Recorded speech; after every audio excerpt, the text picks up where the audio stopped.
கடவுளுடன் காலை வணக்கம்.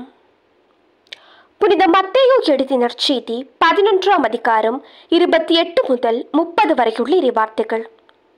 அக்காலத்தில் இயேசு கூறியது, பெருஞ்சுமை சுமந்து சோர்ந்திருப்பவர்களே, எல்லோரும் என்னிடம் வாருங்கள், நான் உங்களுக்கு இளைப்பாறுதல் தருவேன். நான் கனிவும் மனத்தாழ்மையும் உடையவன். ஆகவே உங்கள் மேல் ஏற்றுக்கொண்டு என்னிடம் கற்றுக்கொள்ளுங்கள். அப்பொழுது உங்கள் உள்ளத்திற்கு இளைப்பாறுதல் கிடைக்கும். ஆம், என் நுகம் அழுத்தாது, என் சுமை எளிதாயுள்ளது. இது கிறிஸ்துவின் நற்செய்தி.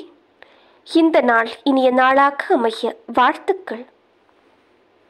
பல பல பல புதுமைகள், பெருமைகள், இனிமைகள் இறங்கிய நல்ல நாள், ஒரு நல்ல நாள், நம் தேவன் தந்த நாள். இது நல்ல நாள், ஒரு நல்ல நாள், நம் தேவன் தந்த நாள்.